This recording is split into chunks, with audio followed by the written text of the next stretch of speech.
Sio kwamba chimbuko letu ni Kenya, si kweli. Hairuhusiwi mwanamke kumuuliza mwanaume umetoka wapi. Ukioa lazima ujenge nyumba mbili. Nyumba moja ni ya mwanaume, nyumba nyingine ni ya mama. Nataka mama afanye mambo yake kwa nyumba yake, na mimi afanye mambo yangu kwa nyumba yangu. Ukitoka nyumbani, ukirudi nyumbani ukute mke wako ana mtoto, hauruhusiwi kuuliza. Alionyesha klipu ambayo alipo Masai Mara pale nchini Kenya, ikasemekana kwamba origin au chimbuko la Wamasai ni Kenya. Sasa leo tunaenda kujua chimbuko kamili au chimbuko halisi la Wamasai. Nje na hapo tu, ziko mila na desturi ambazo binafsi sizifahamu, lakini pia wewe pia najua usifahamu.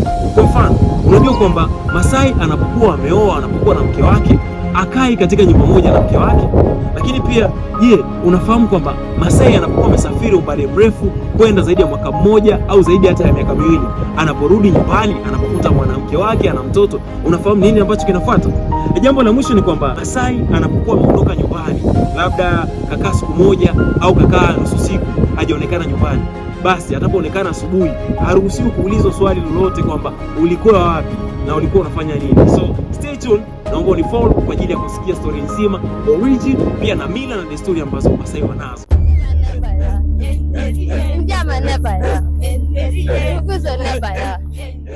Sio kwamba chimbuko letu ni Kenya, si kweli. Kwanza neno Masai imetokana na neno maa, ni watu ambao wanaongea maa, ndio maana watu wakasema Maasai, kwamba ni Maasai lakini ni watu ambao wanaongea maa.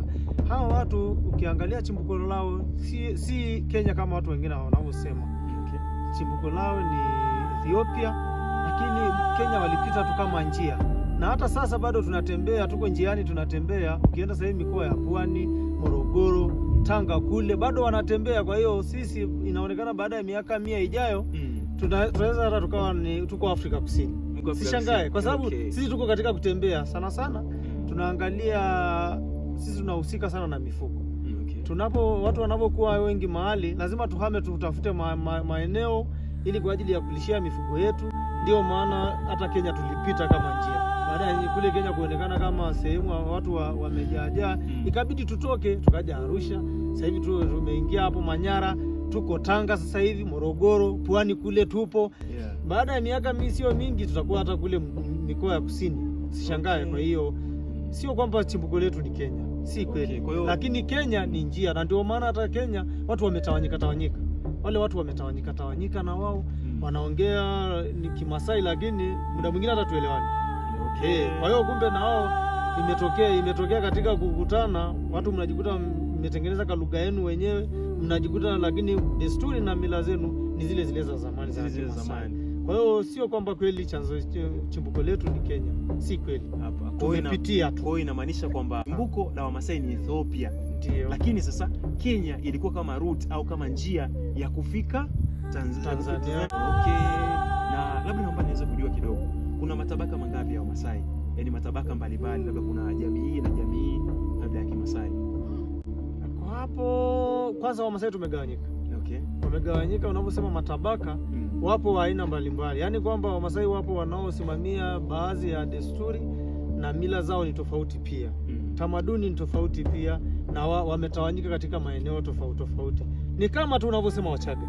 Wachaga wapo wa Rombo, wapo wa Machame, wapo, yani watu wamegawanyika. Ndivyo na sisi tulivyo huko. Kwa hiyo watu tumegawanyika kwa namna hiyo. Lakini wote ni nini? Ni Wamasai. Sasa kama unavyosikia ni kwamba chimbuko la Wamasai au origin ya Wamasai au kabila la Kimasai sio Kenya, ambapo sasa walikuwa wanatumia Kenya kama route au kama njia ya kufika katika mataifa mengine.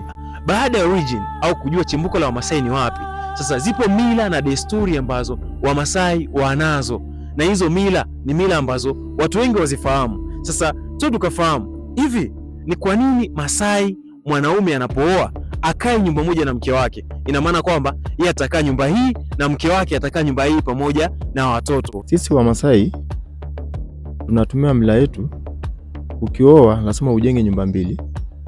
Nyumba moja ni ya mwanaume, nyumba nyingine ni ya mama. Na tunafanya hivyo kwa nini? Nyumba zetu sisi tunakaa kwa heshima. Nataka mama afanye mambo yake kwa nyumba yake, na mimi afanye mambo yangu kwa nyumba yangu. Na nyumba yangu tuna wazee wanakuja.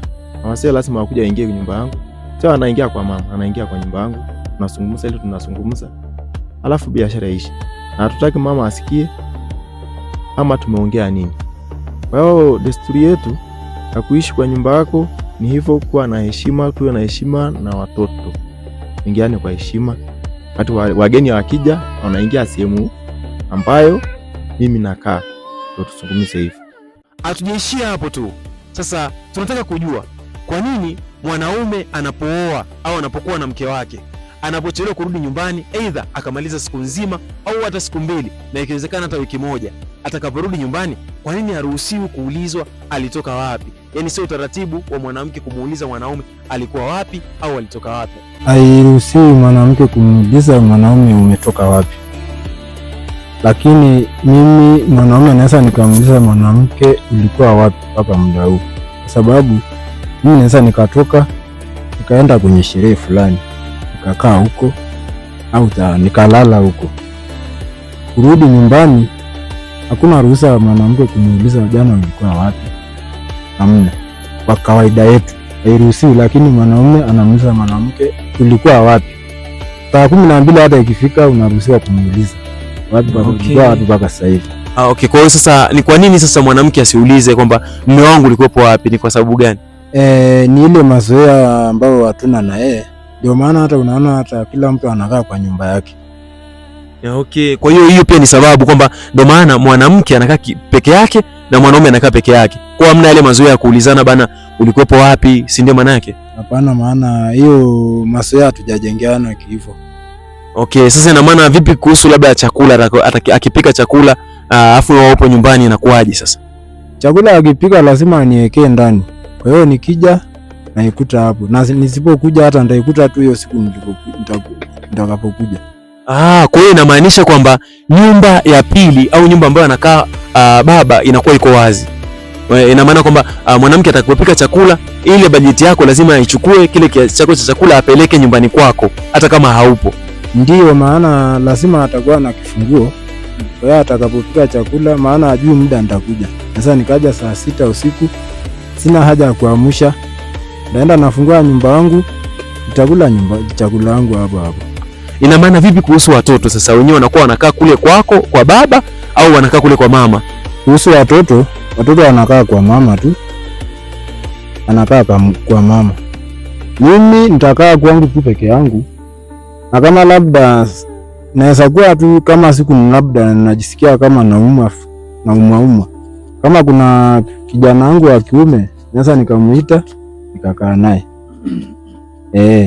Okay. Aisa nikizidiwa naweza nikamtuma hebu amsha. Ndio hivyo. Watoto wanakaa kwa mama kwa sababu kwanza malezi ya watoto ni kwa ajili ya mama. Ndivyo kwa ajili ya baba, lakini tunahitajika tukae na watoto kwa sababu ya mambo mengi sana. Kwa mfano, kulea usafi pale natakiwa kwa mama, sio kwa baba. Kwa baba ni kukaa tu kwa nyumba yake, kwa mama ni kukaa na watoto. Sasa hatujaishia hapo. Tujue ni kwa nini mwanaume anapoondoka au anaposafiri umbali mrefu kwa miaka mingi, anaporudi nyumbani na kukuta mwanamke wake aidha ana mtoto au ni mjamzito, haruhusiwi kuuliza, bali anatakiwa afuate taratibu ambazo au mila na desturi ambazo zimewekwa. Ukitoka nyumbani ukienda umbali karibia miaka 2, ukirudi nyumbani ukute mke wako ana mtoto, hauruhusiwi kuuliza. Kwa sababu wakati umeoa, wakati wa siku ile unapewa akiwa kwao ulete, unaambiwa kabisa ukitoka nyumbani urudi ukikuta mke wako ana mtoto, usisubutu kumgusa, kwa sababu wewe ndio umefanya kosa lako mwenyewe. Kwa hiyo hairuhusiwi, ukikuta mwanamke ana mtoto hairuhusiwi kumfukuza. Kwa kawaida mtoto utamlea tu, maana ni wako wako. Ila leo saa ndio ana hasara. Faida ni yako. Sasa ni adhabu gani ambazo mwanaume atazipata pale ambapo atauliza mtoto huyu ni wa nani? Kwa sababu ameenda miaka 2 au mwaka 1 nje ya nchi, amerudi amemkuta mke wake ana mtoto. Sasa akiuliza ni adhabu gani ambazo atapewa na jamii ambayo inamzunguka. Baba adhabu atakayepata, ataulizwa miaka anayeenda kukaa. Kama baba ndio mwenye makosa, naye ndio atatoa fine. Fine yenye atatoa, ataweza leta beberu mkubwa na pombe akawapa wazee pia, na atamchinjia huyo mama. Ndio adhabu atapewa mzee. Adhabu atakayepewa mama akikutwa na mwanao ambaye si ya mzee, ataulizwa mzee amekaa miaka mingapi mahali aliko. Ikiulizwa hivyo, kama mzee ndiye ameenda kinyume na makosa, hakuna maswali mingi hapo, ataendelea kulea mwanao. Bali akienda kuwa baba hakuchelewa kukaa muda mrefu, kwa miezi naye angaliwa. Kama ni mama ameenda kinyume na hiyo, atapigwa fine, atafukuzwa kwao, atakuja na baba yake, wataongolelewa hilo swala na watakuja na beberu, wataongea pamoja na pombe, wataongea pamoja nao, wataelewana na bado wataendelea kuishi, na bado atamlea yule mwanao kuwa mtoto wake. Hawezi tengana juu ya mwanao, watakaa vizuri na wataongea, wataelewana na bado wataendelea kuishi na bado wataongeza familia. Okay, sasa tumeona kumbe mwanaume atakapotoka nje ya nchi au atapotoka nje ya mkoa muda mrefu na kumwacha mke wake akiwa mjamzito au akiwa hana mtoto, atakapomkuta mwanamke yule ana mtoto au ni mjamzito, hataruhusiwa kuuliza, na ikitokea ameuliza basi atapewa adhabu.